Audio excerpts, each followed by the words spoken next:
नमस्कार। यावेळीची एक महत्त्वाची बातमी। लोकसभा निवडणुकांचे बिगुल वाजले आणि राजकीय घडामोडींना प्रचंड वेग आलाय। काँग्रेसचे ज्येष्ठ नेते आणि विधानसभेचे विरोधी पक्षनेते असलेले राधाकृष्ण विखे पाटील यांचे चिरंजीव डॉक्टर सुजय विखे पाटील यांनी आज भाजपमध्ये प्रवेश केलाय।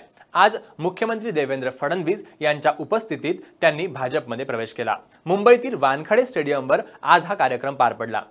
गेल्या बरेच दिवसांपासून काँग्रेसचे विरोधी पक्षनेते राधाकृष्ण विखे पाटील आणि सुजय विखे पाटील यांची आघाडीवर नाराजी होती, तशा चर्चाही सुरू होत्या।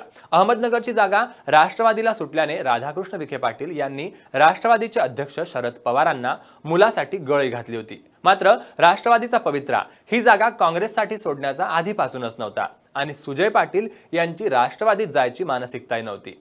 आणि काल शरद पवार यांची जी पत्रकार परिषद झाली त्यामध्ये त्यांनी स्पष्टपणे राष्ट्रवादी आणि काँग्रेस यांच्यामध्ये जागांची अदलाबदल होणार नाही हे स्पष्ट केलं।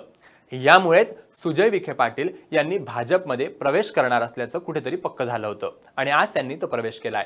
तर काँग्रेसचे ज्येष्ठ नेते म्हणजे विधानसभेचे विरोधी पक्षनेते राधाकृष्ण विखे पाटील हे सुद्धा सुजयला नगरमधून उमेदवारी मिळावी यासाठी दिल्लीला पक्षश्रेष्ठींच्या भेटीला गेले होते, परंतु नगरची जागा काँग्रेसला मिळत नसल्याने चिरंजीव सुजय राष्ट्रवादीतून लढायला तयार आहेत असा प्रस्तावही त्यांनी ठेवला होता। मात्र कालच्या पवारांच्या पत्रकार परिषदेनंतर ती शक्यता मावळली।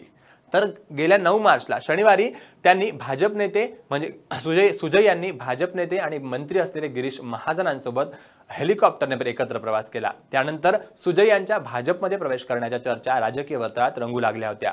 गेल्या 2 दिवसांपूर्वी आम्ही सुद्धा सुजय पाटील हे भाजपमध्ये प्रवेश करणार असं सांगितलं होतं आणि अखेर आज त्यांचा पक्षप्रवेश झालेला आहे। लोकसभा निवडणुकीच्या पार्श्वभूमीवर त्यांनी भाजपमध्ये प्रवेश केलाय। आता सुजय यांचे वडील काँग्रेसचे विरोधी पक्षनेते राधाकृष्ण विखे पाटील हे आपलं विरोधी पक्षनेतेपद सोडणार का हे पाहणं महत्त्वाचं ठरणार आहे। कारण सुजय यांनी भाजपमध्ये प्रवेश केल्यानंतर हा निर्णय म्हणजे भाजप प्रवेशाचा निर्णय मी आईवडिलांच्या निर्णयाविरोधात जाऊन घेतला असं सांगितलं आहे।